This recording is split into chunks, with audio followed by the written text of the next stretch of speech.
Hello, I'm Dr. David Hawkins, Director of the Marriage Recovery Center, and this is it. This is the 10th in a 10-part series of what she wants him to know.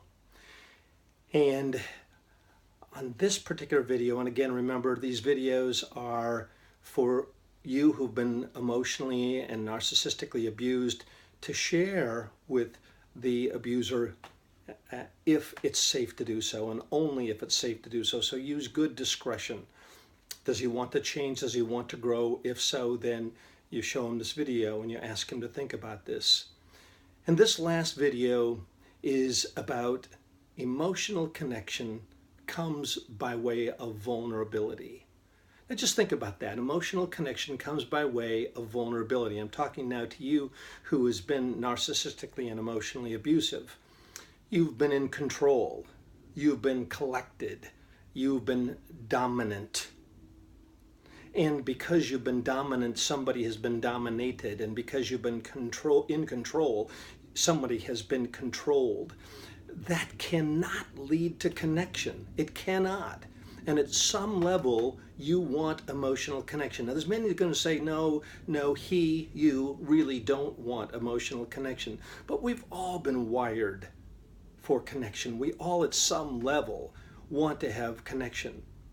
And how is that going to come? It's going to come by way of emotional vulnerability. If you continue to put yourself first, then by definition, somebody else has to follow. If you pursue just your goals and dreams, if you are that isolated, that disconnected from her, then it comes at the expense of everyone around you.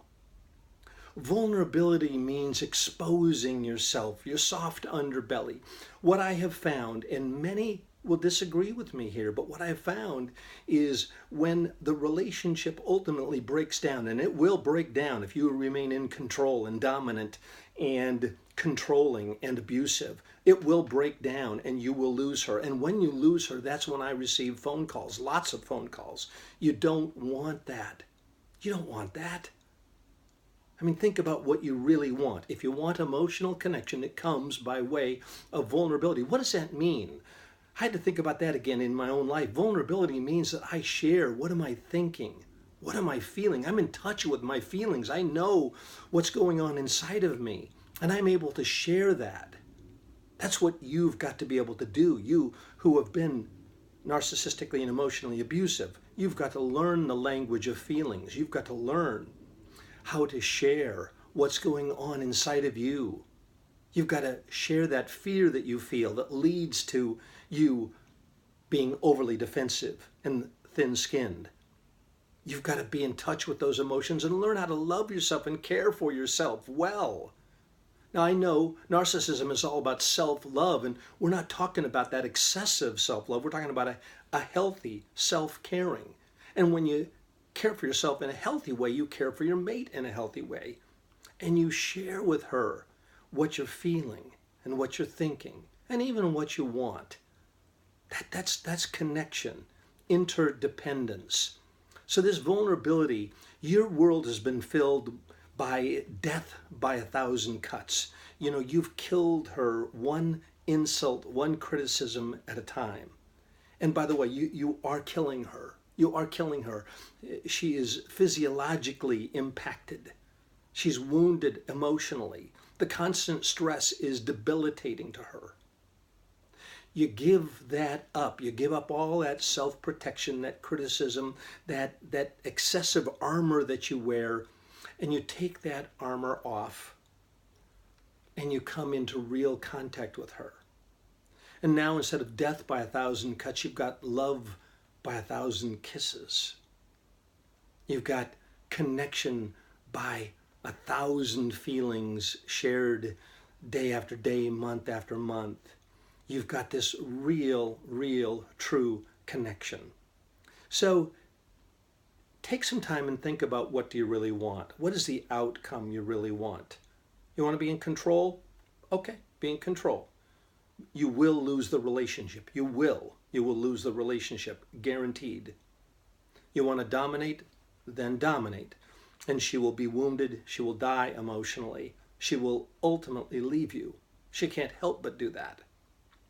And you can move on, but at some point in time you're going to run to the end of the road, and it's time to really come in contact with yourself and be honest with yourself and be genuine that you really do want to be loved, and you want to love, and you want to care and be cared for. So, true emotional connection comes by way of vulnerability. How about this? How about even love through 1,000 tears? She wants to see you cry. She wants to see you cry. She wants to see you hurt. Not that she wants to hurt you, but she wants to see that you can hurt, that you can care, that you can cry, that you can weep over the damage that you've done, that you can have this godly sorrow that leads to repentance, that you can have this change of heart, this change of attitude. So many don't think you can change. Many don't think you will change. But I'm getting emails from you that say, yes, I something deep inside of me knows that there's a roadblock at the end of the road. So, no more death by 1,000 cuts. Now it's love by 1,000 kisses. It's hugs with 1,000 tears, emotional connection with 1,000 embraces. All right. Emotional connection comes by way of vulnerability. It's been very, very good to be with you all in this journey. I'll have another series coming up and talk to you more at that point in time. But thank you so much for being part of this gathering and this journey that we're all on together. Happy to hear from you at info@marriagerecoverycenter.com. info@marriagerecoverycenter.com. God bless.